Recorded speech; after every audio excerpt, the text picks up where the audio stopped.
Once upon a time, in a cozy little village nestled in a serene valley, there lived a clever and adventurous cat named Puss. Puss wasn't your ordinary cat. He wore a pair of splendid boots and a rakish hat, giving him the grand title of Puss in Boots. He lived with his master, a kind-hearted but poor young man named Jack. Jack had inherited only a small mill and the extraordinary cat when his father passed away. With little to live on, Jack often worried about their future.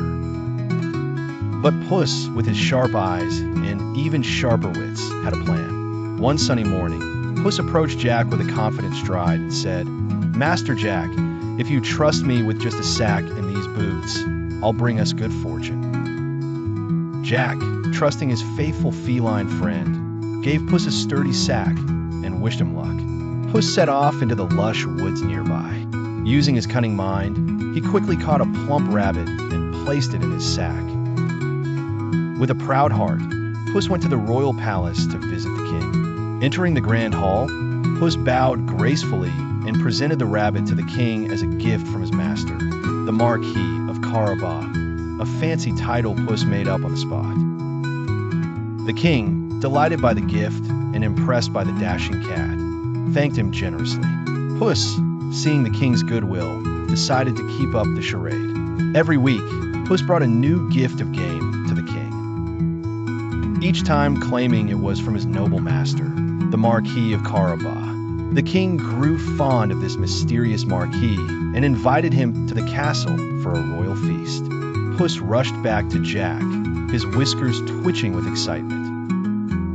"Master Jack," he purred, "we must make you look like a real marquis. The king has invited you to a feast." Surprised but thrilled, Jack agreed. Puss found an elegant suit and polished Jack's shoes until they shone like stars.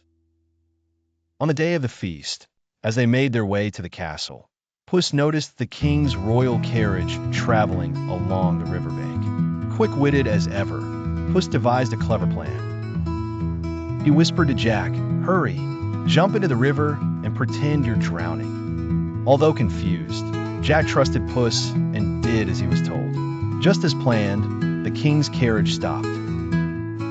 Puss ran up to them, frantically shouting, "Help! Help!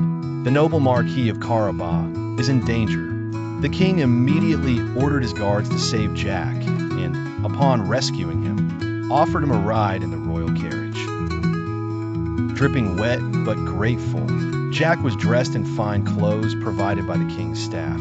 During the carriage ride, Jack amazed the king with tales of his bravery, though he cleverly left out the fact they were all works of Puss's imaginative mind. As they neared the castle, Puss ran ahead to a beautiful meadow where an evil ogre lived. This ogre was known to all for his wicked magic and fearsome transformations.